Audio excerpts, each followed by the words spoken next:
Hey there, We Can't Wrestle podcast listeners. If you haven't noticed, we have switched our server to Anchor. If you haven't heard about Anchor, it's the easiest way to make a podcast. Let me explain. First of all, it's free. There are creation tools that allow you to record and edit your podcast right from your phone or your computer. Anchor will distribute your podcast for you so it can be heard on Spotify, Apple, and many, many more. You can make money from your podcast with no minimum listenership, and it's everything you need to make a podcast all in one place. So go ahead, download the free Anchor app or go to anchor.fm to get started. Highly recommended by me and everybody else here at the We Can't Wrestle podcast.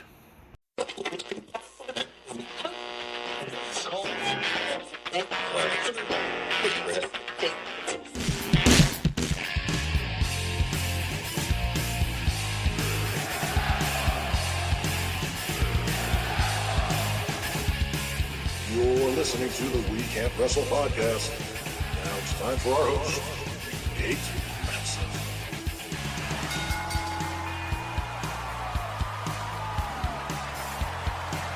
Hello, wrestling fans, and welcome to the latest edition of the We Can't Wrestle podcast. Nate Maxon, your host, here with you. Episode 145 of the We Can't Wrestle podcast here. And, of course, I am joined by my brother, Aron. Hello. Hello. We're Mrs. Doubtfire. I love that movie. It was a run by fruiting. When he's doing the job interview, he's like, "I'm a hot dog," or when he's doing all the calls to her to try to figure out with the babysitter thing, and he calls, he's like, "I am Job."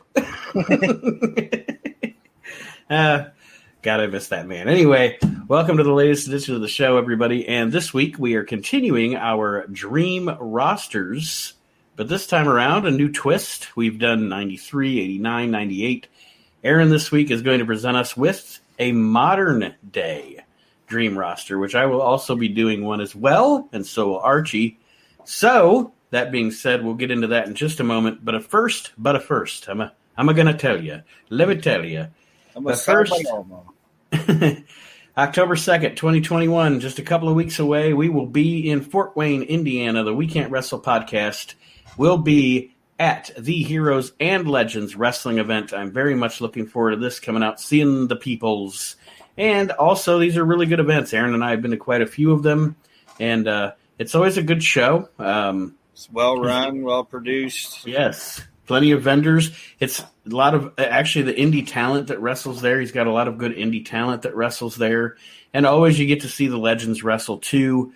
So, let's see. Rikishi, the Headbangers, Gangrel, Samu, Kevin Thorne, Elijah Burke, Greg Valentine, Scott Steiner, Tommy Dreamer, James Storm, Chris Adonis, Matt Seidel, JTG, Cliff Compton, the guy that was Domino, he and Cherry will be there. Yeah. Eva Lise. Let's see. Charlie Haas. Kevin Sullivan. Missy Hyatt. Juventud Guerrera. Super Crazy. You know how much I like Super Crazy. Yeah. Al Snow, who, by the way, just saved a kid's life. Yeah, good for him. Our home area boy, Mr. Al Snow from Lima, Ohio. The Boogeyman will be there. The Boogeyman. He was fun last time we were there. I like the Boogeyman. He was good with. He was like fucking with the kids. It was funny. Yeah, and of course the Queen of Extreme, Francine. So there you go. The Headbangers are actually going to wrestle, as is Gangrel, JTG versus Pineapple Pete is one of the. Chris Masters is going to wrestle. Let's see here. Who else? Juventud Guerrera and Super Crazy are going to be in the HLW Cruiserweight Championship match in a triple threat with Cody Lee. And the HLW champion, Anthony Totelli, will be defending against Elijah Burke. So you can see some of the legends and the stars wrestle as well at the show. Come out and also, of course, see the We Can't Wrestle podcast. We will be recording, doing some live segments on Facebook. I will be selling 8x10 autographed pictures of Jumping Joey Maggs. They're not actually signed by Joey Maggs. They're just signed by me. All right. Well, that being said, also, real quick, if you haven't yet, join our Facebook group. Join the conversation. It's always fun. The We Can't Wrestle podcast Facebook group. And, of course, Reliving the Extreme. And last but not least, and then we'll get into the show, check out WrestleNet Radio. It is available 24/7, 365 Wrestling Talk. It is available in the Google Play App Store. Just search for WrestleNet Radio. And I actually made the link that you can use on an Apple phone in your Safari browser easier than the long-ass thing it was. Now you just go to www.tinyurl.com/WrestleNet Radio. So there you go. There's everything we got going on. It's a lot, but we enjoy it. So what do you want to do first? Your dream rosters? Or you said you had something else up your sleeve too there. We'll just do this little game. It's called WWF or WCW. Okay? Okay. And I just wrote down 6 acts, whatever you want to call them, because it's not all singles guys, that probably have equal time for the most part in both companies, if that makes sense. Mm-hmm. And you're going to tell me if you think of them as a WCW guy or a WWF guy. Okay. All right. And WCW, it means like NWA, WC. Like, I don't want to get into that. Right. Don't get into the minutia. Yeah. Turner, or you can do Atlanta, New York, however you want to do it. Okay. Right. First name, Sid Vicious. And don't just go by the name. I know he's like with Sid in the just Sid in general. My inner wrestling fan thinks of him as a WCW guy. So do I. Yeah. I mean, he was, I think he got more, what do I want to say? I think his character got treated better in the WWF. And that's because Vince knows how to book a big man.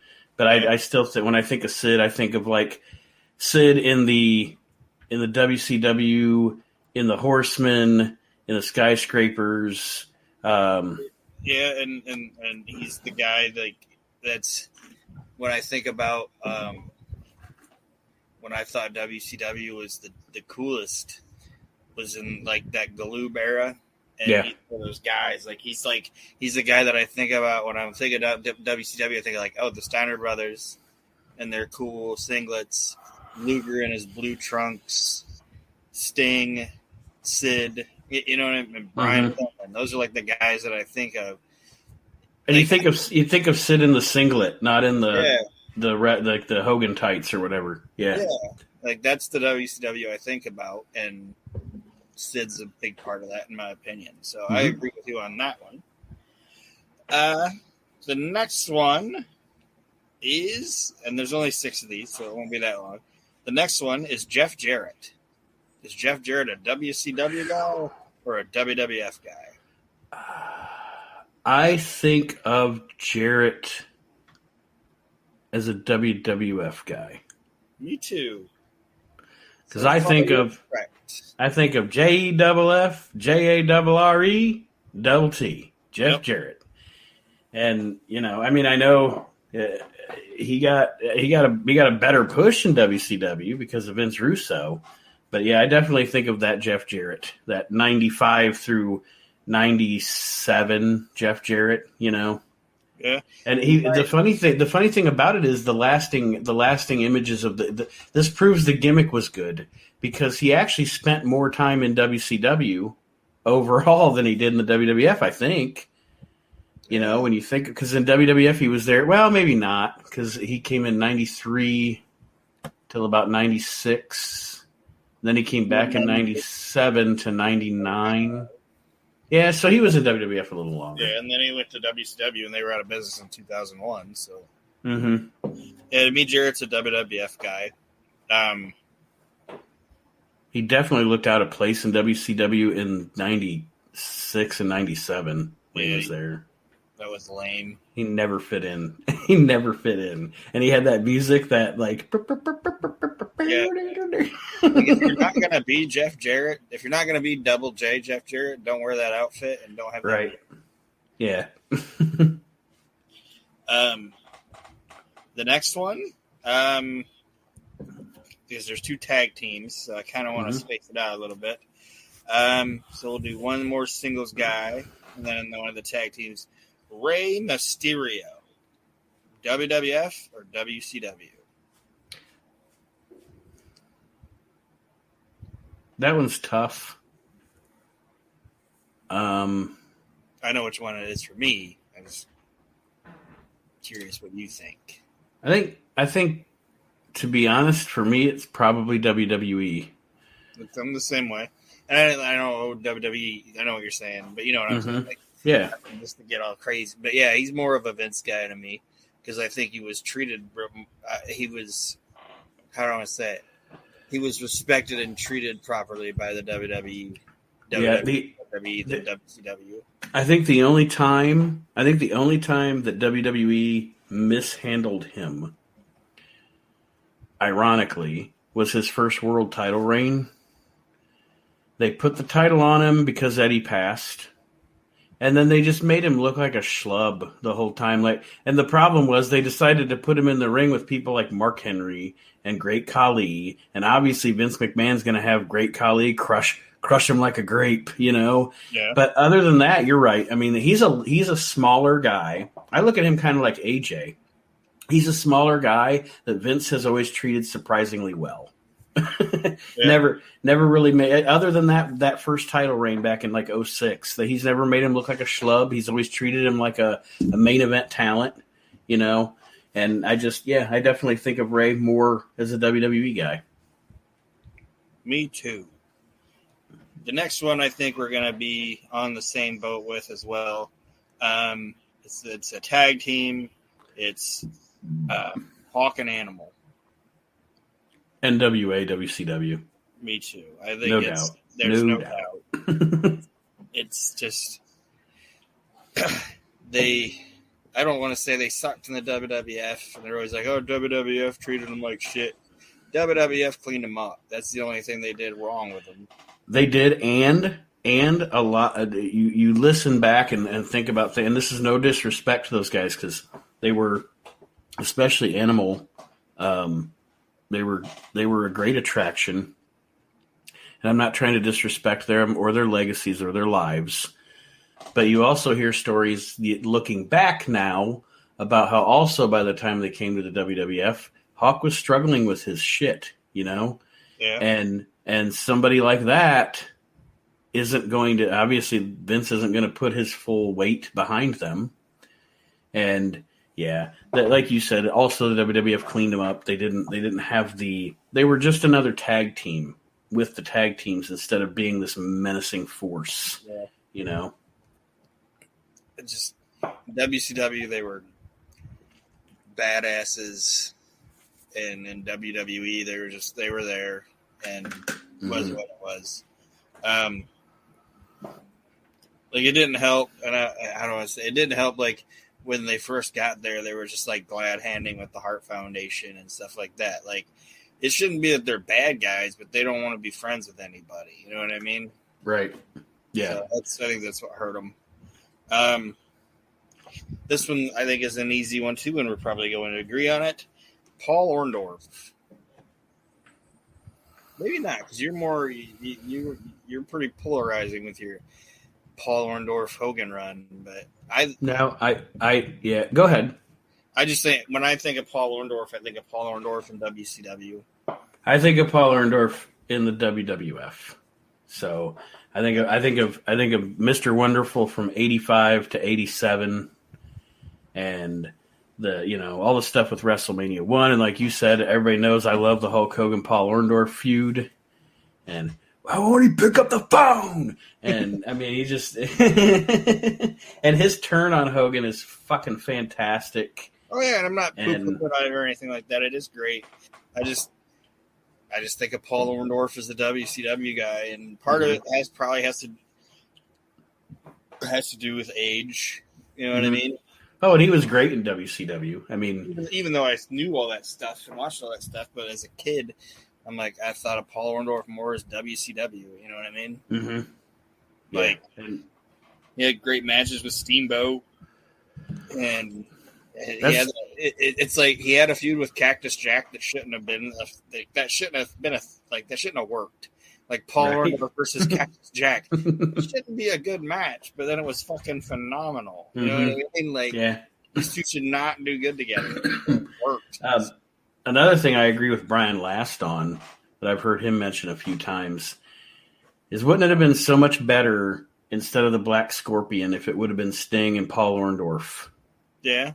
Because they were the dudes with attitudes, you know, and there's that Clash of the Champions where Orndorff walks out kind of on Sting and doesn't look back or whatever, and then they just never did anything with it, and they went on to that stupid Black Scorpion story. And I whenever Brian Last has mentioned that, I've always been like, yeah, that would have been so much better, have Sting feud with Orndorff. Yeah. Or at least had the Black Scorpion be Orndorff. But anyway, the last two guys is pretty much a tag team, but they've also had individual careers. It's Hall and Nash. WWF. Think of them as WWF? Yes. Okay. All right. Let me go back. It's going to sound crazy. I guess I have to be kind of split on this one. When I think of Scott Hall, I immediately think of Razor Ramon. Yeah.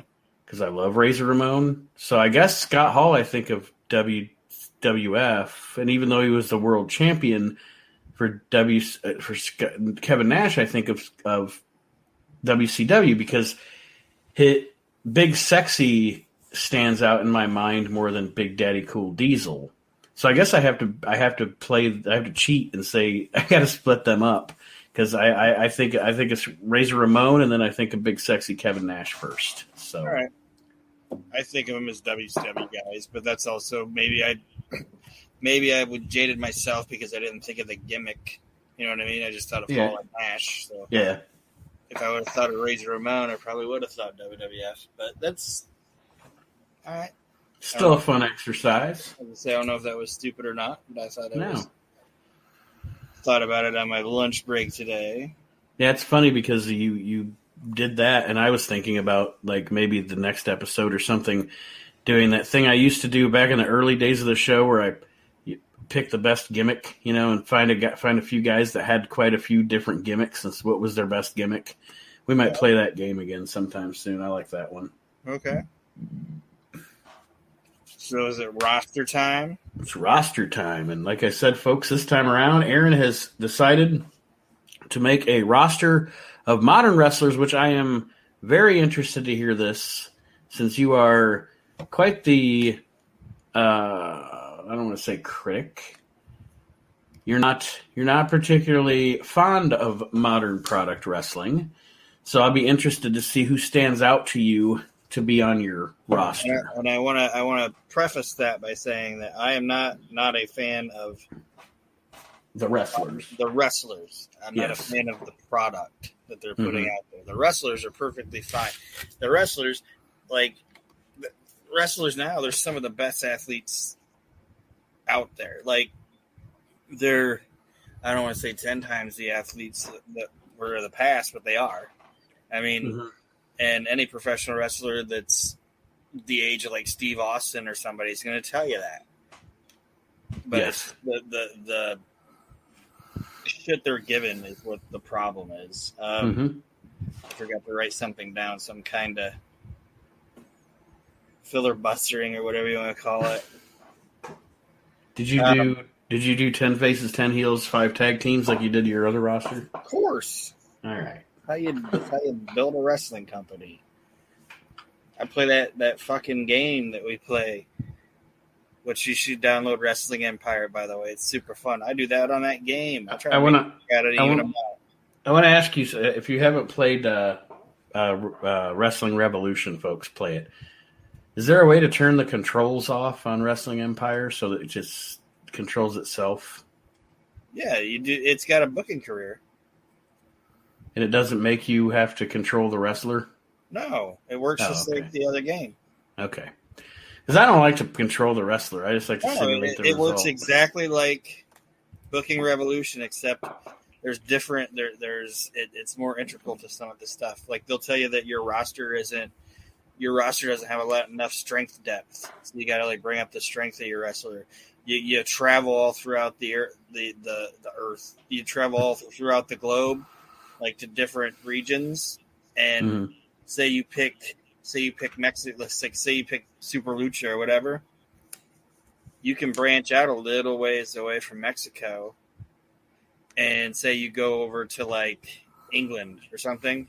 Mm-hmm. If you do a show over there and it's shit, they'll be like, the English crowd don't like you, and you gotta like they're like, you did bad. But then like say you do really good, they'll be like, oh, the English fans are digging Super Lucha. They might like it even more than Empire Pro Wrestling. And like when like if you go into a new territory, like I took Super Lucha. I'm running Super Lucha as Gorilla Monsoon. Mm-hmm.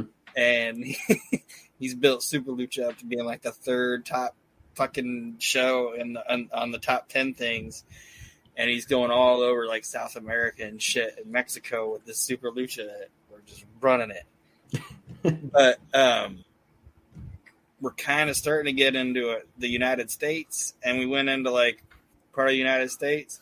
And this was apparently Stephanie McMahon's territory. Because when we showed up at the arena, like I hadn't seen this until yesterday because I've been just kind of chilling in Mexico or in South like South America and shit like that, and Argentina. But I went in there, and they were like, "Oh, you're in New York or whatever." So I go in, and all of a sudden, like Stephanie McMahon's character's got like Road Dogg and like X-Pac with her, and she's like, the Southwest region of the United States is our territory. You better fight us. So then Gorilla Monsoon, Randy Orton with an eye patch, and Rey Mysterio fighting Stephanie McMahon, Road Dogg, and X-Pac, and we kicked the shit out of them. And then we're like, we'll run arenas wherever we want to run arenas. It's funny. It's fantastic. Randy Orton with an eye patch. I don't know how he got the eye patch either, because I signed him away from Stronghold or whatever whatever that Stronghold Wrestling is or whatever. I signed him away from that, and I was like, why has he got an eye patch? What happened, Randy? So yeah, it's pretty goddamn fun. Like it's got, how do I say it? It's more of a story episodic type thing. It's like it's fun. I downloaded it. I just haven't. You just gotta make sure you pick cooking career, and not wrestling career. It's got both of them. But yeah, it's fun. All right. Sorry about that. But anyway,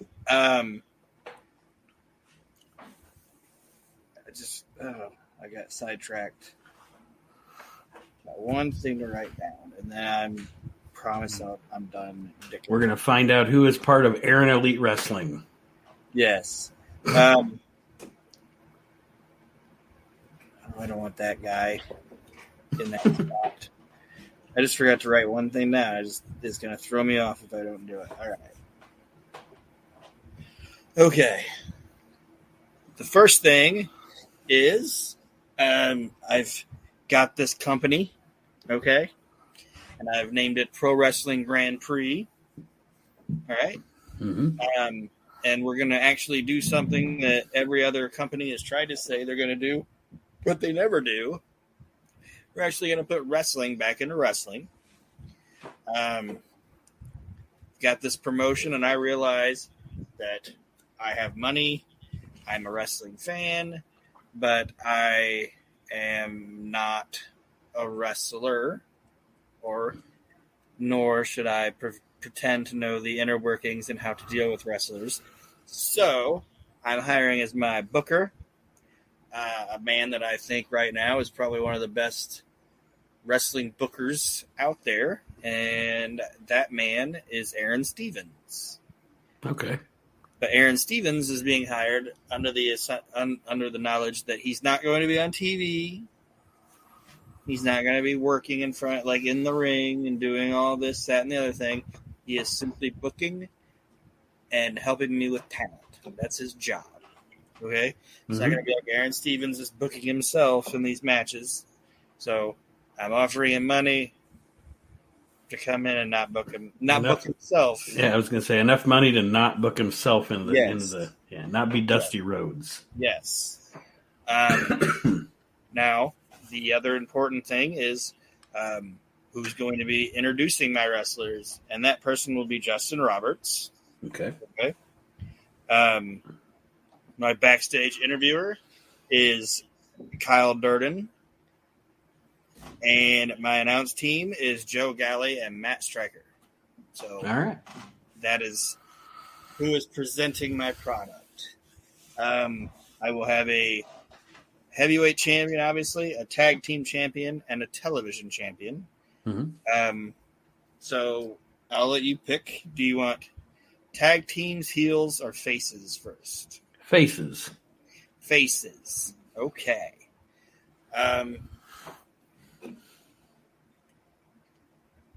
I'll go through my top 4. Well, okay, I'm going to ask you some more questions. Do you want it because on each side, the heels and the faces, the numbers 1 through 4 are my grade 8, and then the other ones are kind of interchangeable. So you got to tell me, do you want it from the bottom to the top or the top to the bottom? I like to work from the opening match to the main event. All right. So, like I said, until we get to the 4th from the top, these guys are all kind of somewhat interchangeable. First baby face that I'm going to sign is Flip Gordon. All right. He's young.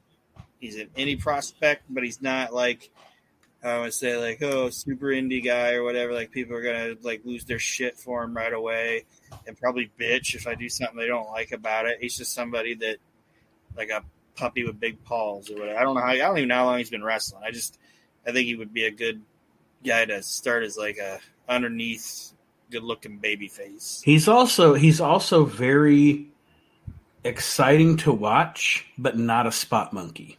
Yeah, if that makes sense. Like he's very good at. He's very and he's obviously not the same. He's obviously more. He's obviously quicker and a different style than this guy, but ring psychology wise, I almost look at him as like Owen Hart. Owen Hart always knew when to do the high spot, but also not to do too many of them, if that makes sense. Yeah. And I think you're going to see somewhat of a trend as I go through this roster. And you know me you've known me my entire life, so you know what kind of wrestling I like, you know what kind of style I like, and that's what I'm trying to implement with my Grand Prix wrestling here. Next guy is a guy that honestly doesn't get enough credit for I don't want to say reinventing himself, but just getting so much better than he was when he first came in, which he was never bad and he was always entertaining, but I'm just saying, I'll just say it. The next guy on my list is JTG. Okay. He is, you're right. He grew. What do I want to say? You can see and with this being modern product, not only with somebody like let's say Paul Orndorff. Now, hindsight 2020, you and I could go back and watch Paul Orndorff in his infancy in Georgia and blah blah blah blah blah and see him. But literally, as a wrestler, because we've watched him in real time in our lives progress as a performer. I see what you're saying about JTG. He has grown from what? Go ahead and elaborate. I think you know what I'm trying to say, but he went from being a comedy gimmick, and he could have honestly just kept doing that gimmick. Yeah, his entire career. Yeah, I was gonna say because that's the kind of stuff now. If he wrestles in the indie scene and whatever, the guys do that all the time. Yeah. But he chose to go the other way and become a actual. I don't want to say actual wrestler. He decided to go the other way, and instead of going the easy route and just playing off what you got when you got into what you got from the WWE. He decided to go the other way and say, okay, I'm gonna put in the work. I'm gonna become a wrestler. You know what I mean? Yes. Like, I don't want to compare him to this guy, but he did like a reverse Coco Beware.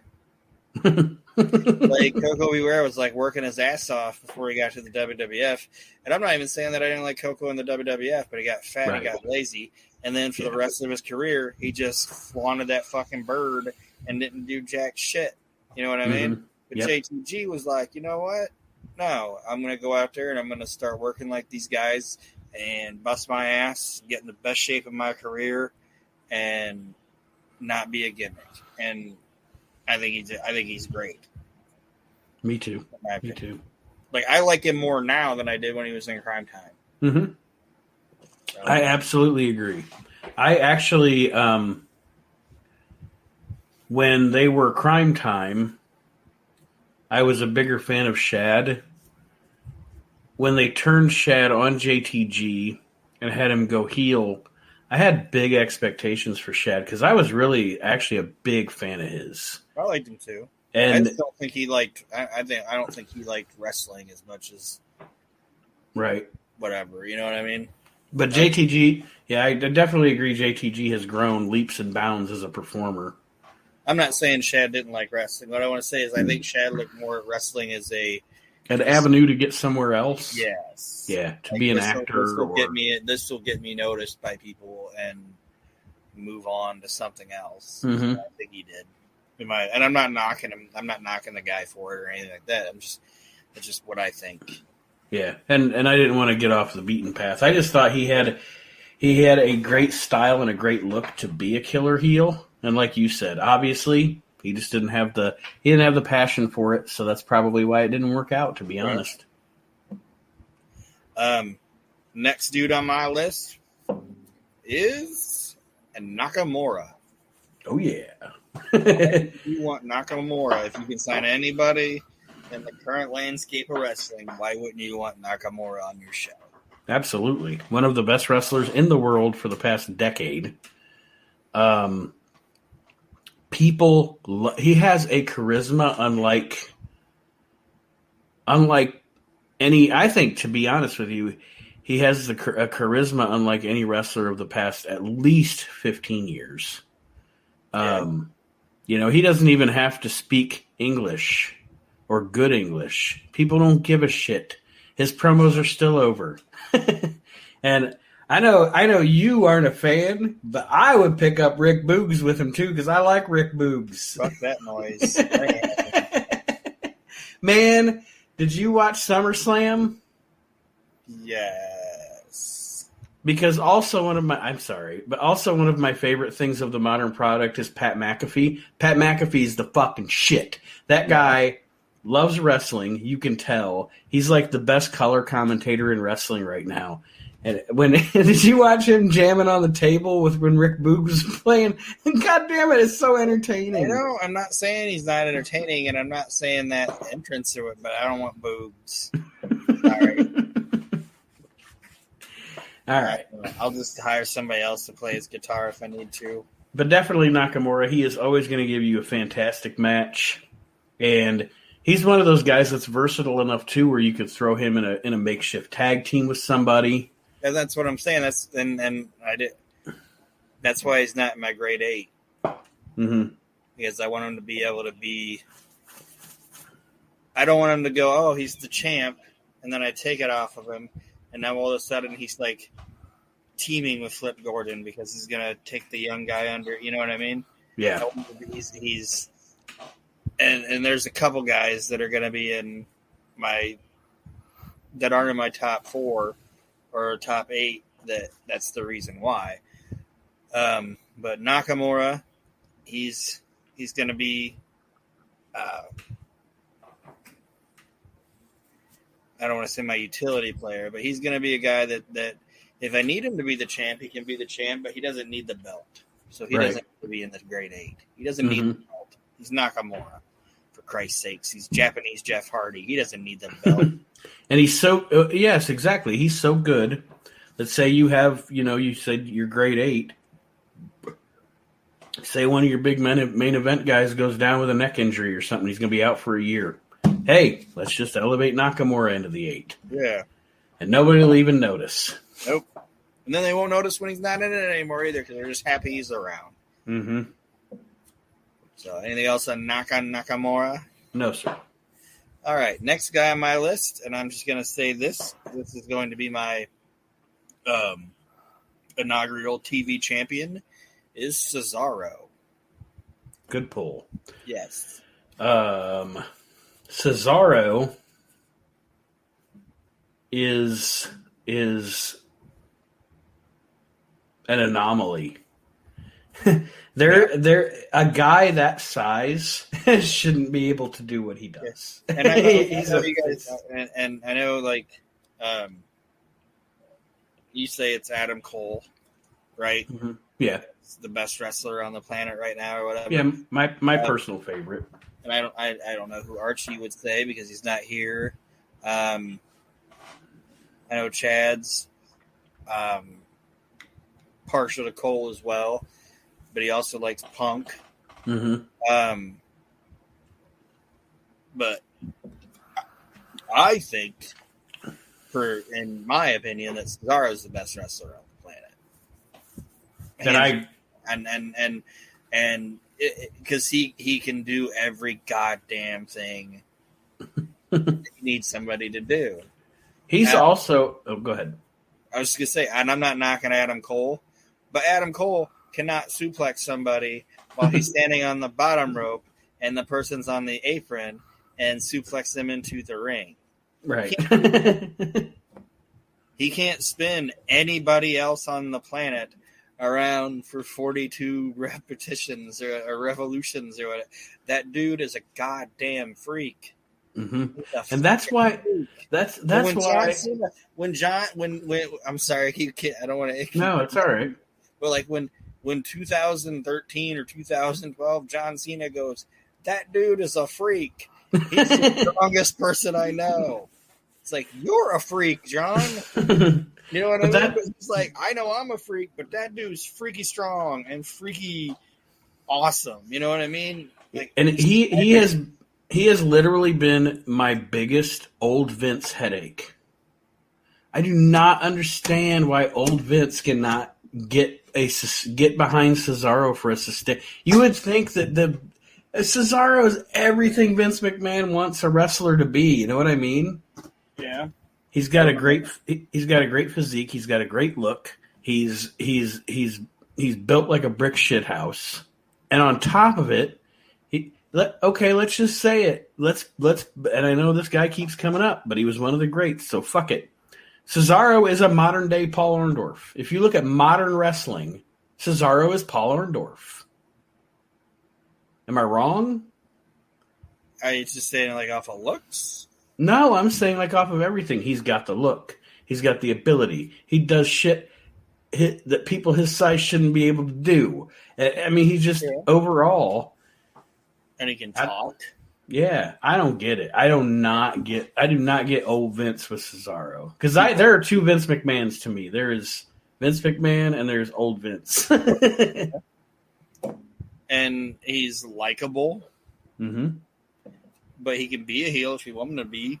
And people fucking love the guy. Yeah. I don't get it. But yes, good pull for your roster. Now that I've got him in Wrestling Grand Prix, he can come out to fame. Pay for the rights. Fame, yes. One of the only guys that gets the music that he's getting to pay for. So he gets to come out to it.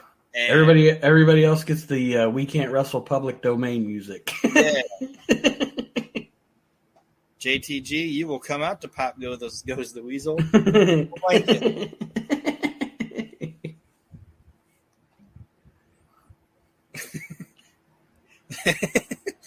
I don't know why Pop Goes the Weasel was popped into my head, but yeah, Cesaro, and that's why I think he'd be like the best guy to make my TV champion. Because I would treat the TV championship like a TV champion is supposed to be treated. And guess what? Defends it every week on TV. Right. I'm even going to let him go a fucking year and nobody can beat him for a year. And it's a 20-minute time limit television title. Treat it with Yes. respect. Like Arn Anderson's TV title. Yes. The next guy is Tommaso Ciampa. Good pull. He go ahead, sorry. I was just gonna say I watched that guy in Ring of Honor, and actually I think a great storyline for Ciampa, and I think you and I may have even discussed this in the past. I may have brought it up to you. I guess you couldn't do it now. If you're starting your wrestling promotion now, you couldn't do it because Ciampa's more of a grizzled veteran, I guess, or getting there. But early on, when Ciampa came into WWE, we just talked about Cesaro. I always thought when he first came in, Cesaro being the mentor of Ciampa, and then they would have made a badass tag team. For some reason, those two guys just seemed like they would go together for me. Yeah. But yeah, Ciampa's definitely a guy you want on your roster. He's badass. He's like a little fucking stick of dynamite. Yeah. And for like the first 4 months, he's not going to do anything. Like, he's not going to wrestle. He's not going to talk. He's just going to watch. He's just going to watch. And then people are going to be like, what is this guy doing? Like, what is he watching? Like, and then eventually it would come down to two guys would be in the ring. He shows up, and who's he going to side with? You know what I mean? Mm-hmm. I don't know who those two guys are going to be yet. We'll figure out where I need to plug it in there. And the way you can decide is, say he comes out and watches, he can watch every single person on the roster, and who are the fans more intrigued when he's watching? You know what I mean? Like, oh, Right. Okay. I don't know if that makes sense. Yeah, you get a little more of a pop when he comes out and watches Cesaro. Yeah. You know, like the crowd's like, oh, he's looking at Cesaro. Is he going to next Cesaro today? You know, Yeah. but like, say he comes out and looks at JTG, and people are like, we don't give a fuck. Nobody wants to see that shit. Yeah. So that's what I would do with him for a couple months. Kind of like WCW did with Raven. Yeah. Yeah. Only wouldn't speak. Right. Raven spoke, which is what Raven did best. But yeah, Ciampa ain't gonna speak. He's just gonna stare. Stroke the beard. Yeah. So anything else on him? No, sir. All right. The next guy, before we get into the top four faces of my company, is a guy that, even though he's on the babyface side, he's just kind of a tweener, kind of an anti-hero, and a guy that I know some people don't like and some people do. And I was a fan of him in the WWE, and I'm still a fan of him now, even though he has a somewhat of a garbage wrestling fetish. It's Jon Moxley. I want Jon Moxley in my company. You cannot. Moxley's one of those guys that, and you know what? Whatever with the garbage wrestling thing. Yes, I know he does it. Yes, I know he's done it. But I almost look at it. A lot of people compare it. They try to do the thing where they're like, Jon Moxley's a modern day Steve Austin, and I don't shit on that because they're saying that. But I almost think of Jon Moxley more as a modern day Mick Foley.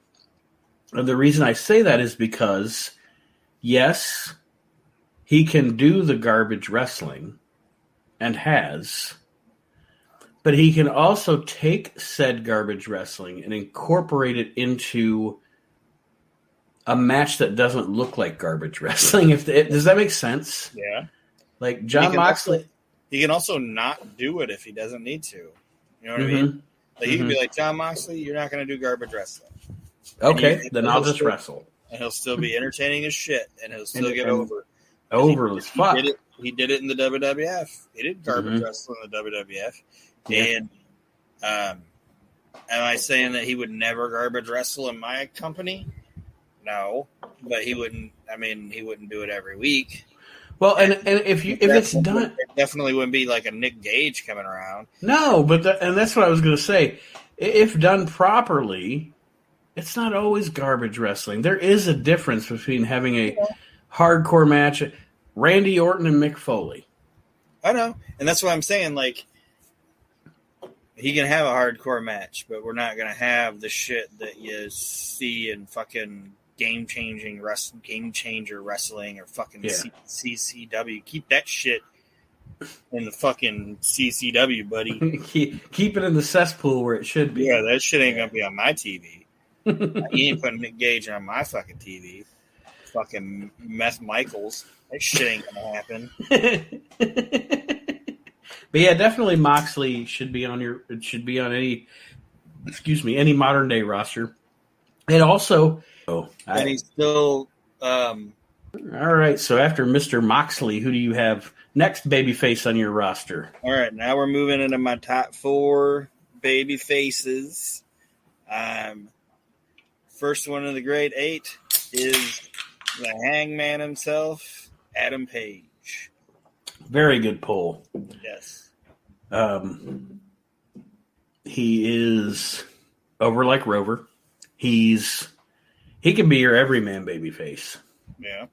Yeah. He's also the thing that, like I said, I didn't want this to be a complaining about modern product or anything like that, but he's the biggest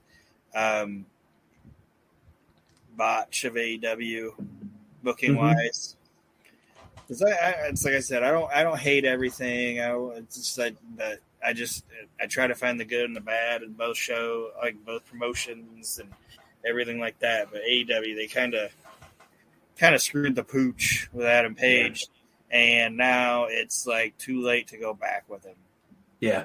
Now you got Daniel Bryan there, you got fucking Punk there. Owens is probably going to show up. Malachi Black. Black. And unfortunately, it's too hard to go back now with him. Mm-hmm.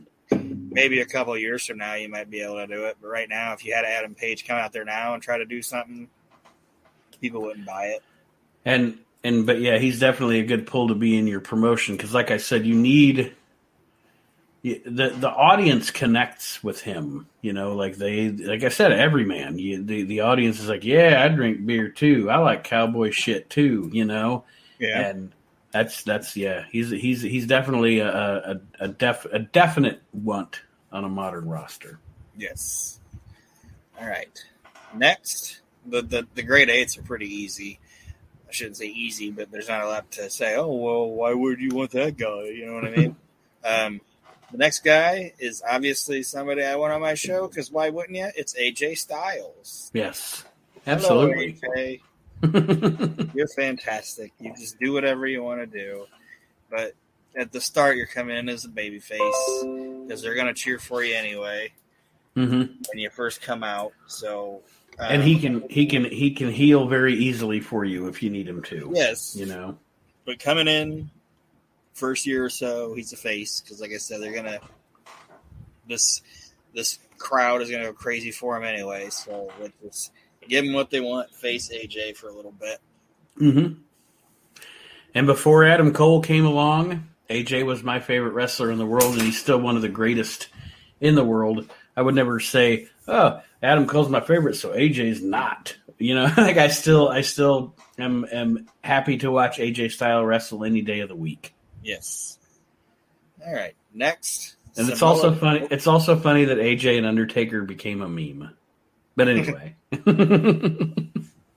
even non-wrestling people will use that meme, that image for a meme. When you're trying to buy $20 worth of gas, somebody's getting lotto tickets or whatever. When you're in line at the grocery store and someone pays with the system, paying with a check. Why do people still even do that? I don't know. I don't know why checks are still a thing. We give them back in my business. I don't know about you. We run them through the thing and then we give it back to you. Sure do. So, you can just do this with a card, right? It's the same thing. But anyway, the next guy is Samoa Joe. He's right up there with AJ as one of the best wrestlers of his generation, and to have him on your roster at this point as a veteran, to work with the younger guys and put them over as they work their way out, in a couple of years. Yeah. And he is never, ever, ever going to. And Samoa Joe is also the perfect storm, because he's not only great in the ring, but he's great on the mic. Yeah. Like sometimes AJ suffers. I don't know. Yeah. Sometimes AJ suffers a little on the mic. I'm not shitting on his promos, but I'm just saying he's not an A+ promo. Samoa Joe, for a good intense promo, is an A+ too. So he's going to give you everything you want in a big babyface or a heel. Yeah. The only thing I would dissent with you on is I'd probably use him as a heel, but other than that, I definitely want him on my roster. All right. And who's to say he ain't just going to choke somebody out in the first month because they make him mad, and then he does become a heel. Right.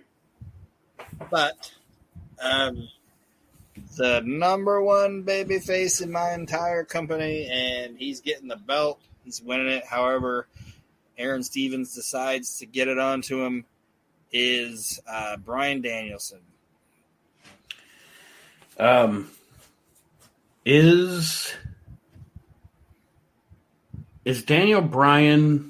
Bryan Danielson? Sorry, we've been saying Daniel Bryan for over a decade now. I'm gonna say the same thing I just said about the WCW, WWF, whatever. Just call him whatever the fuck you want to call him. It's fine. Is he the Bret Hart of his generation? Close. Of his generation. I would say yes, but I don't know. Because I would like an AJ. What I'm asking is like, do you consider Finn Balor and Daniel Bryan's generation? No, I kind of consider him the next generation. Because in a lot of ways, Finn Balor reminds me more of Bret Hart than Daniel Bryan does. Or Bryan Danielson. That's why I was asking. But yeah, For his generation, yeah, he's Bret because he's the best guy on the show. I shouldn't say the best guy on the show, but he's never going to have a bad match. He can do face, heel, whatever you want him to do. Everybody tends to like him. You know what I mean? Yeah. Like the only person that didn't like Bret was Shawn. Even the other Click guys like Bret. You know right. What I mean? That's a lot of things that people don't think about. Like Diesel and like X-Pac and Scott Hall and all them, they like Bret. Mm-hmm. They were just friends. They Shawn and Bret just didn't like each other. I mean, they were like. So I don't want to get off on some tangent thing or whatever, but yeah. And like I said, the people like him. You do whatever you want with him. Mm-hmm. He's going to do whatever you. Bret would bitch, but he'd still go out there and end up doing it. You know what I mean? Yeah. Kind of like Daniel Bryan. Yeah. But yeah, definitely he's going to be. That's a good pick for the first champ too. Your main events are going to be fantastic no matter who you put him in the ring with. He's always going to give you 100%. He's going to have maybe the best match, if not one of the best matches on the card. And people dig him. And he's not that's why I kind of also liken him to Bret, because he's not a fantastic promo, but he is believable. Yes. So that is my face side. So now we'll move into the heels. Unless you want me to do tag teams, which seems kind of weird. But... No, you can do the heels now. All right. Same preface over here until I get up to number 4. These guys are somewhat interchangeable. First guy on my list is Dolph Ziggler. He's not gonna disappoint. I don't know that I'd put him on my roster, but it's a good pick. He's consistent. Yeah. He's got. I guess my biggest thing with Dolph Ziggler is I've never, ever, ever, ever been a fan of his promos. But in the ring, I can't argue with the fact that he's fantastic. Dolph Ziggler is on my roster for one particular reason. And I think every single professional wrestling promoter has done this. This guy is on my roster because I'm a huge fan of his. Mm-hmm. Like, if somebody's like, "Why you got Dolph Ziggler on your show?" Like, because I like him. You know what I mean? Yeah. Yeah. Like, I don't care if you don't like him. I don't like him, and that's why he's around. God, who was I just thinking of that? They said Vince was like that with. Brian Adams, Crush. Like, he got all those chances and all those opportunities and shit because Vince just liked the guy. And he liked having him around, and he was fun to have in the locker room, and Vince just liked Brian Adams. He liked watching him work and shit, so he just kept him around. You know, find something for Brian. Danny, you know what I mean? Like, find something for Brian. We need to have Brian around. And Taker was his buddy and shit like that. But that's, I mean, two totally different wrestlers. Right. But that's why I want Dolph on my show, because I like him and he's fucking fantastic. Mm-hmm. I've never seen Dolph Ziggler have a bad match. Never. No. Ever. I've never seen him do anything that was embarrassing or stupid or anything like that. He's just he's great. So that's why he's there. Anything else on him? No, other than there's a reason that he's one of those guys that's been in the WWE for 15 years, and Vince always tries to keep him. And whether he's high on the card or not, like we've discussed before, he's also one of the guys they give the biggest salary to keep him. Yes. So I think you are like Vince McMahon, or I think Vince McMahon's like you. Something tells me Vince McMahon is also a fan of Dolph Ziggler. Yes. Or somebody is. Somebody is. The next guy on my list is gimmick wrestler, but he's somebody that he's a modern product, like a super modern product guy right now, that whenever he's on, he catches my interest. And even if he's in something silly, he's still the good part of it, and that is Dexter Lumis. I love that gimmick. The guy looks like $1 million. Just to talk about our modern product thing, that stupid thing they just did on NXT where they went to like the go-karts and all that shit. He was like the only good thing about that. Yeah. You know what I mean? Like, he was entertaining in that with all that shit going on around him. But I love that gimmick. I love that character. One of the things I think they missed the boat that we're talking about WWE, talking about AEW missing the boat with Adam Page. WWE somewhat missed the boat with Dexter Lumis because he was the perfect wrestler for empty arenas. Yeah. And they just missed it with him. I don't know if he got hurt or what, but even if he would have been hurt, they still could have done great shit with him. And like I said, he looks fantastic. It's a great gimmick. He does the gimmick perfectly. Mm-hmm. I want Dexter Lumis. All right. Anything on Dex? No. All right. Next guy is Miro. Really? Yes. Why would you Rusev, Miro, whatever you want to call him?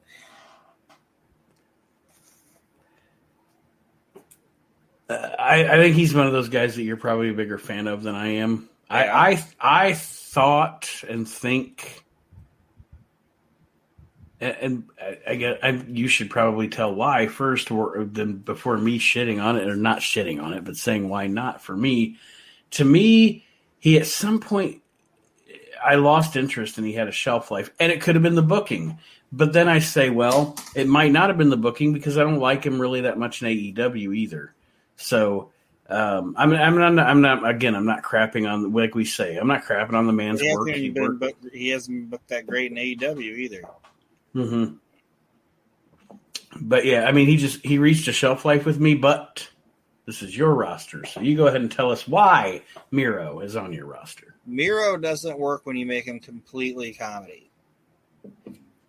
Like, Miro can be funny, like Rusev Day and like that and everything, but when he's in the ring, he's a badass. You know what I mean? Right. That's kind of where they got away from him, and that's where they hurt him. The WWE hurt him, and they had him in that shit with Lashley, and AEW fucked him up when they first brought him in and put him with Kip and Penelope Ford and Chuck Taylor and all that. That ruined him. And now they're trying to make him a monster again, but it's like, just make him a not monster to begin with, and you don't have to worry about trying to. It's really hard to put the genie back in the bottle. Yeah. And like I said, that's why I wanted to throw that caveat in there was when you said his name, I made the poo-poo face. But then I also tried to go back in my brain and think about, okay, was it him that made me think he had a shelf life? Or is it the way these companies have booked him? And that's just, again, that goes back to wrestling being everything in wrestling being a personal preference, you know. Yes. All right.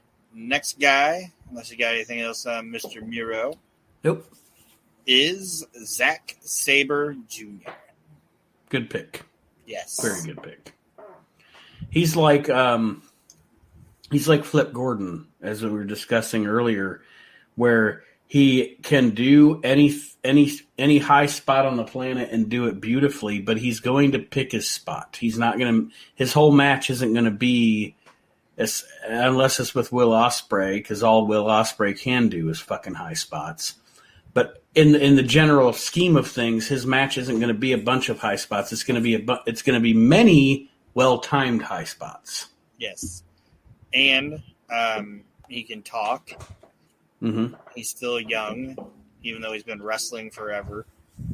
And I'm going to cheat and bring Taka in with him. I'm going to bring that act over. They're going to be together, and it's going to be fun. Taka, motherfucker. Yeah. And one of the greest names of one of our shows ever. Yes. And it was because it was a real song. You didn't believe me. It's really what he came out to. Taka, motherfucker. Japan's fucking awesome. But I didn't have anything else on Will, but yeah. You mean Zach? I ain't bringing in Will. Bringing in Will Ospreay. Will Ospreay's fantastic, but I'm not bringing him in. Will Ospreay is a fantastic ballet dancer. Yes, you're right. Well, like I said, he doesn't fit the style that I want. I don't know if you noticed, but a lot of these guys are hard-hitting, 25-minute match-having motherfuckers, and that's why I want them around. The next guy on my list is Tom Latimer.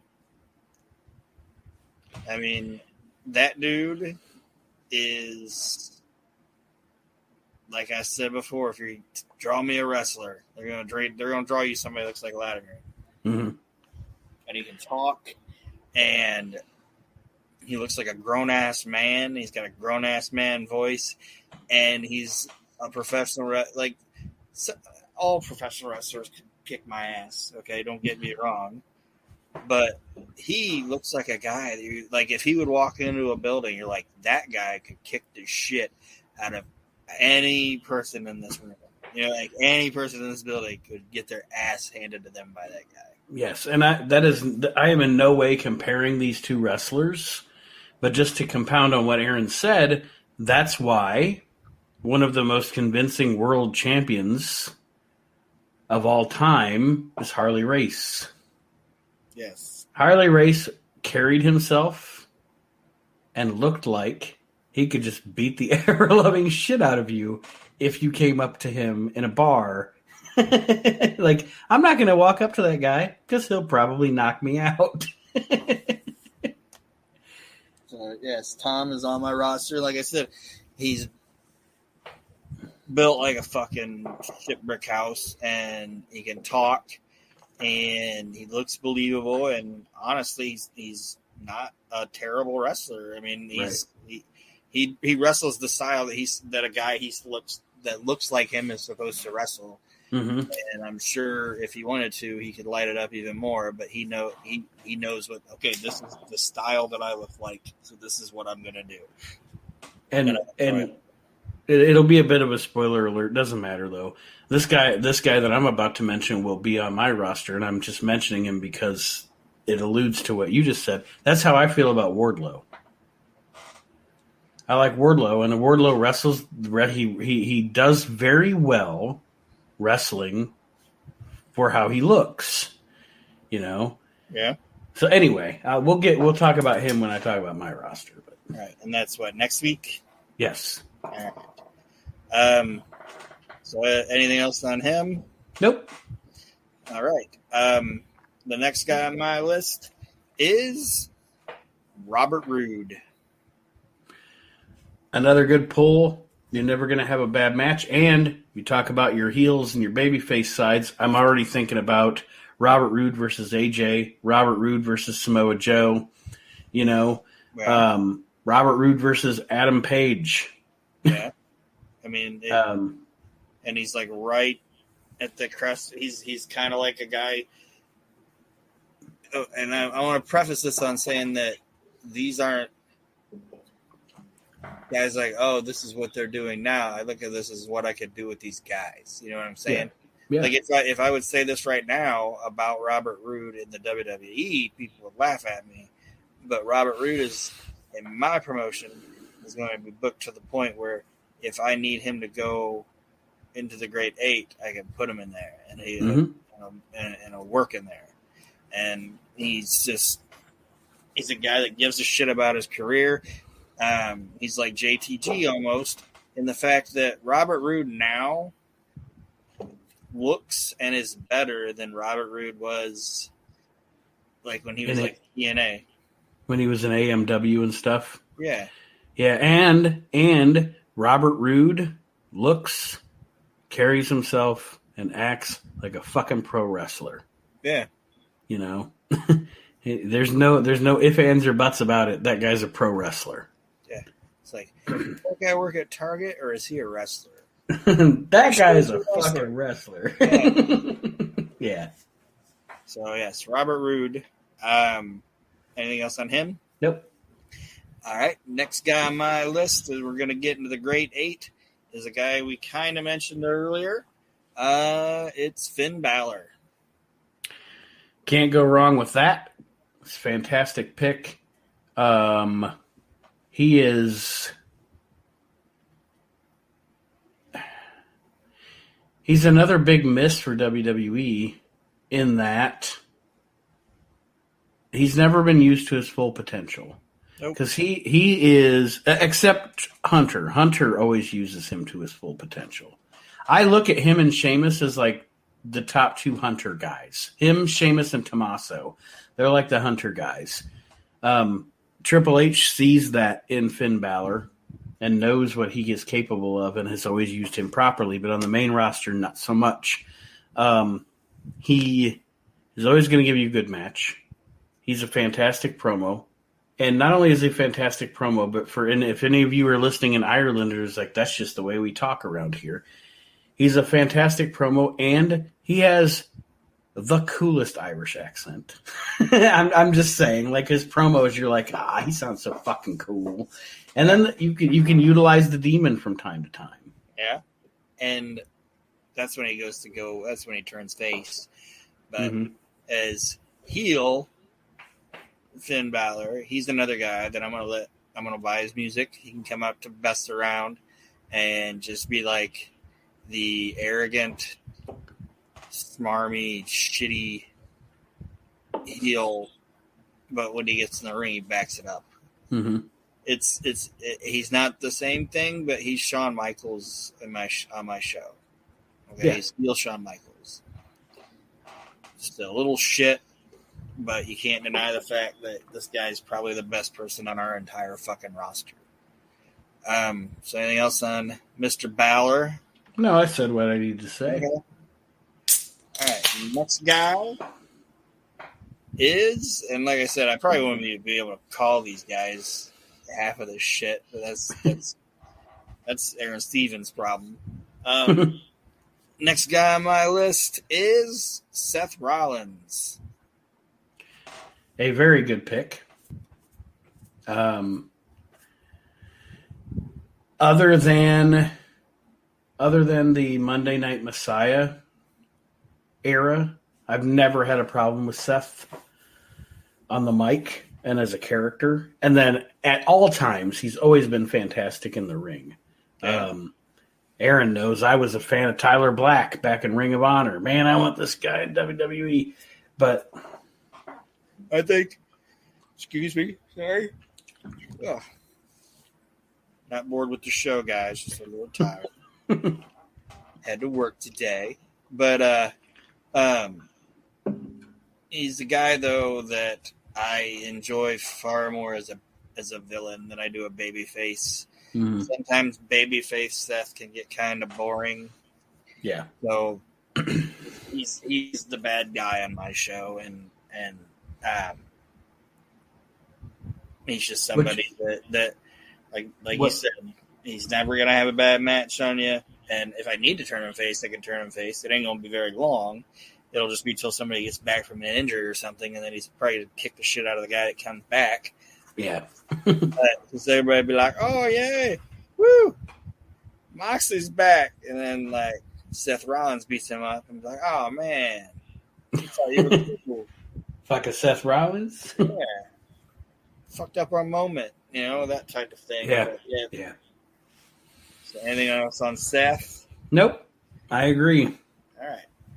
Next guy is Nick Aldis. No, you're not gonna get any. You're not gonna get any argument Yeah, I here. was gonna say try to shoot a hole in that one.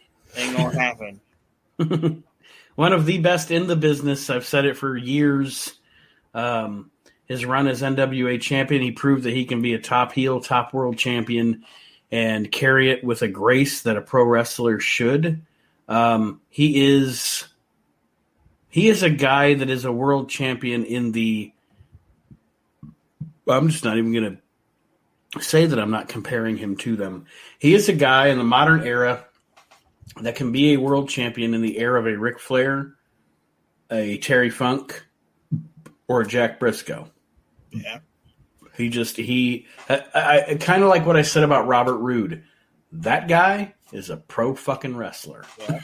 And how I said that, how I told you, I think Cesaro is the best wrestler on the planet.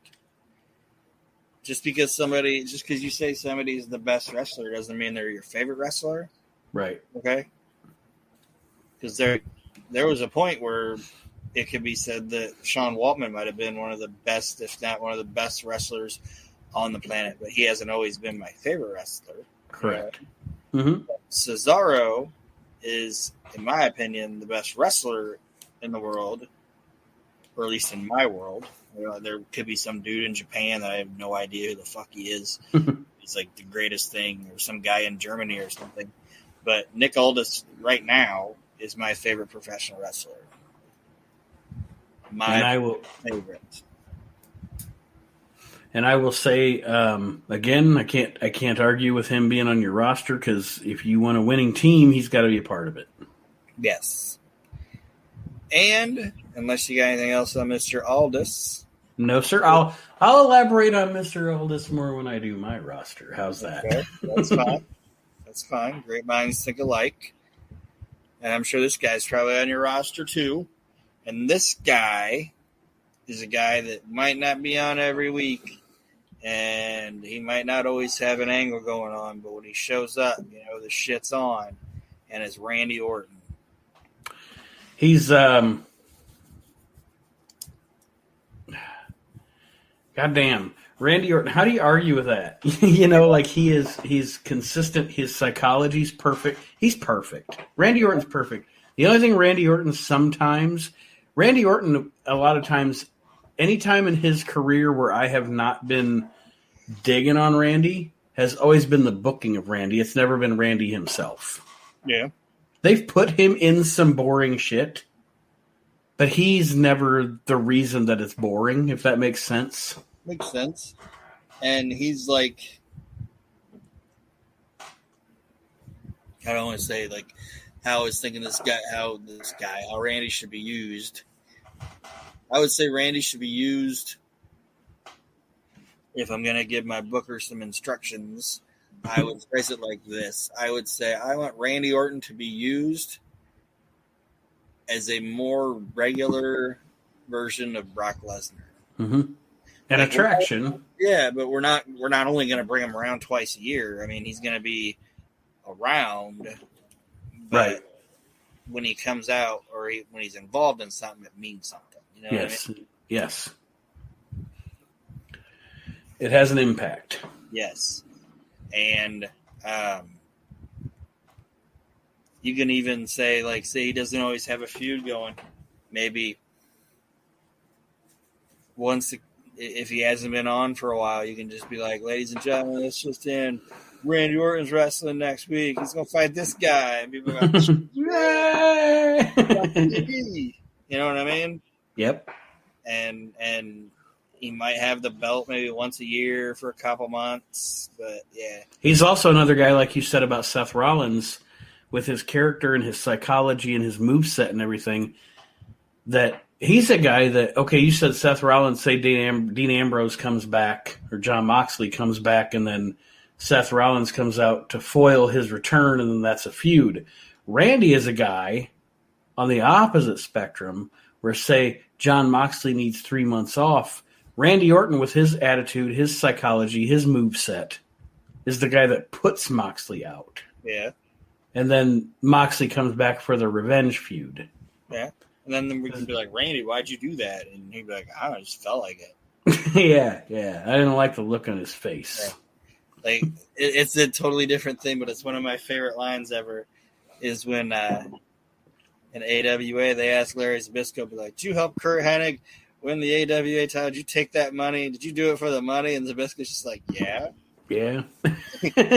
Why else would I do it? Would I do it? A lot of money.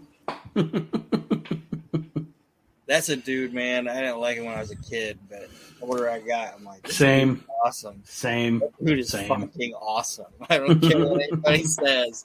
He's fucking great. That's my opinion. The moment I realized I liked Larry Zbyszko was his deals with Raven in TNA. Yeah. So then I started going back. And I was like, all right, okay. I liked Larry more than I thought I liked Larry. That dude's awesome. So that is. But I mean, he learned from Bruno and Vern. Jesus. Yeah. So yeah, that's my my singles roster there. My 20 all guys. Right. I think it's pretty good. And go ahead. So now we're going into your tag team roster here. Yes. There's only 5 teams, so it shouldn't take too long. And I think I have at least 2 in my mind that I know you're going to pick, and I'll let you know when you say them. All right. 2 of them are teams that aren't even teams right now. They're just 4 guys that I wanted. But that's modern wrestling anyway. didn't quite make my top 10 on either side, so I put them together. And I'll even open with one of those teams, and it's Sami Zayn teaming with Dominik Dijakovic. That's interesting. He's not T-Bar. Interesting. That's interesting, but I like it. Like there's like the big man that's impressive and the small man with a big mouth. Yeah, they're my. And I'm not.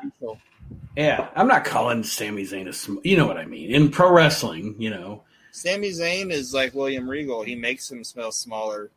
Like he's smart enough to make himself small. He puts on the jacket and the hat and the big beard and all that stuff, so he looks like a smaller. Like Regal used to say, he did that shit all the time when he was bigger than the guy he was working with or whatever. If they were going to be on a promo together, he'd crouch down a little bit and like Sami Zayn.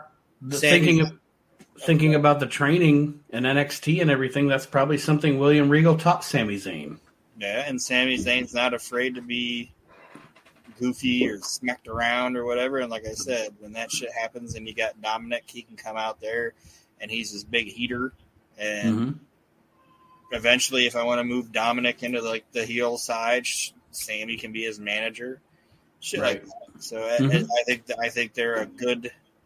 I think they would be a good team, and you get a lot out of it. I think. And you go because you and I both would have in modern wrestling we would have old school patience. Because in modern wrestling, this storyline would play out in 6 months. But in old school patience, you'd do 2 years. Because 2 years from now, they break up. And now you got Dominic as a fucking big-ass, badass babyface. Yeah. Against his formerly shit heel friend, Sami Zayn, who somehow screwed him over. Yeah. Or whatever, yeah. So I think they would be a fun tag team. Like when Lou Albano took Jimmy Snuka's money and Buddy Rogers was like, "Now wait a fucking minute." Yeah. Piece of shit. I've done a lot of shit, but I never took nobody's money. Fuck. But yeah, I like that. That's a good team. All right. The next team on my list is Roderick Strong and Bobby Fish. I like it. I probably would have went with Fish and O'Reilly, but any combination is good. Yeah, and I know people Fish and O'Reilly, but I actually like Roderick Strong better than Kyle O'Reilly. I've always been a Roderick Strong fan, and I want Roderick Strong on my roster. I like Bobby Fish, and I think, and I know you probably thought I was going to go O'Reilly, Fish, maybe. I don't know. No, yeah, that would actually. I did. I did. I thought that was one of the teams that I thought you were going to go with. So, but and like I said, I like O'Reilly. Don't get me wrong. But I'm a bigger fan of Roderick Strong, and I honestly think they look cooler together. Like, I think they're a better team, and that's just my opinion. So that's the next team on my list, unless you got anything on them. Well, I was just going to say, either combination of those three, you weren't going to go wrong. I was like, oh, what do you mean Roderick Strong? That wasn't what I was trying to do. I understand. My personal preference would have been the other. So, but other than that, no, I had nothing else on that. Great pick. All right. The next team is FTR. And that's the other one I knew you were going to pick. Why wouldn't you want these guys? Mm-hmm. And as a side note, a team that AEW and WWE folks have both misused. Yes. There is no excuse other than their arrogance for the young fucks doing what they did in their feud with FTR. I agree, and like I said, why you wouldn't want these guys, I don't understand. Why you wouldn't? I'm not even saying you got to put the belt on them right away or anything like that. Well, I was going to say I thought that was going to be your first champs, to be honest with you. You don't know if they are yet or not. True. But they're not. But anyway, I think they're more of a, I don't want to say it, not chasing it, but I don't want to put it on them right away. Mm-hmm. I want to get that belt established as a belt, and I don't know. I had a reason for not wanting to do it right away, but it's just, they're not a team I think that needs it right away, if that makes sense. Mm-hmm. But anything else on those guys? They are, like Aron said, guys. Anything else on FTR? It's just those guys over there. Anything else on those guys? Like you said earlier, in my world, maybe there's a tag team in Japan or Ireland or something that's better. In my world, FTR for the past at least 5 to 6 years is the best tag team in the world. So yeah, you have no argument there. They're the best tag team in the world. That's the end of the story, you know. And like I said, I think both of the major promotions have done them dirty. And WWE more because of Vince and his. I'm sorry. More. I need to clarify now as we do these shows until he dies. All right, let me go back. Old Vince did them dirty. And AEW really did too. They got the best tag team in the world, and they never won the straps. And they are literally, you got the best tag team in the world, and they're a fucking afterthought. And it's stupid. Yeah. But anyway, yes, definitely FTR. All right. So the next team is one that was put together because I want these guys on my show. I just didn't know where to put them in the pecking order of my faces and heels. So right now they're going to be a tag team until I feel like breaking them up. And it is LA Knight and Austin Theory. I think they would look great together. I think they would look good together. I also think that what do I say? I nod to your strategy in bringing them as a team so you could get them on your roster because I would break them up very quickly. Not break them up to have them have a feud, but bring them as a tag team and then they would very shortly break off into singles just because I don't look at either one as a tag team wrestler. Yeah. But I definitely think they're good pulls to have on your roster. Fucking LA Knight. And this is a big statement, people. I really, honest to God, and this is back to NWA and everything. That guy has as much charisma as Steve Austin has. Yeah. Absolutely. And he is going to be, if used properly, in one of the two companies, because you never know how WWE is going to treat somebody when they go to the main roster. That guy's going to be a world champion for 2 decades in this business, like a Randy Orton or a John Cena or Roman Reigns or what have you. He is definitely that caliber of a performer. And Austin Theory has potential. And I say that with a capital P. Man. Like he hasn't that dude, you watch him in the ring and you watch his psychology and everything, he doesn't even know how good he is yet. And that's why I think they'd be a great tag team. I just think they would be. And they're both like cocky. Yeah, these guys would be friends, I think. You know what I mean? Be friends. And part of it would be because they're each other's only friend because everybody else is just like this cocky piece of shit. I was about to say, and this is not to offend anybody. This is wrestling, people, so gimmicks are gimmicks, and personalities are personalities, and the point is to piss you off when they're a heel. Literally, these two guys would be like, all right, just for fun tonight, let's see which one can fuck the fat chick. Yeah.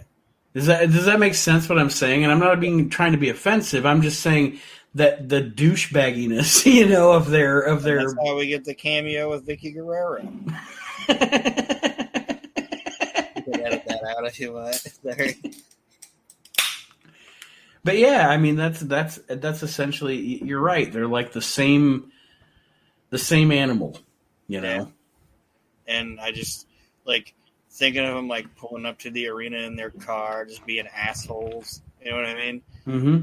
I think, honestly, I know you said break them up quick. I think the team has legs and can go for a while, which is why I'm putting my belts on them. Call them the Huh? Call them the DBs. Don't ever say douchebag either. Yeah.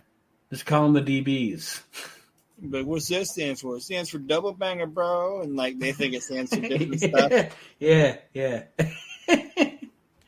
Why do these guys both smell like Dakar Noir all the time? Jesus. And these next guys would be some guys who would be nipping at their heels, and they'd tell you that DB stands for dick butt. And that is Mark and Jay, the Briscoe brothers. Oh, fuck yeah. On the fucking farm, baby. Yeah. Like, just like think of the gimmick that I just built, the tag gimmick I just built for LA Knight and Austin Theory, and imagine them feuding with the Briscoe brothers. You know what I mean? Yep. And like the first time they have any interaction, like LA Knight and Austin Theory are just assholes to everybody all throughout the roster, okay? Punking out people and doing this and doing that. And the first time Austin Theory like pops off something to like one of the Briscoes, they just knock him on his ass. Greg just like would just run. You know what I like? Just get out. Like, oh shit! Like not even help his buddy. You know? You could even be like Mark and Jay Briscoe are like, fat girl. That's my sister, motherfucker. Yeah. You know, something to that effect. You know. Yeah, and that's, good old fashioned, old school wrestling heat, and you got to bring Papa Briscoe in at some point. Yeah. And people would want to see the Briscoes kick this shit out of these guys. You know what I mean? Are the Briscoes? This is a big question. This is a big fucking question. And I'm not saying that Ring of Honor hasn't been amazing at times, and I haven't been. The Ring of Honor is a weird promotion because it's literally the promotion that I have loved and hated at times through its entire existence. But are the Briscoes the best tag team to quote unquote never be in the big leagues?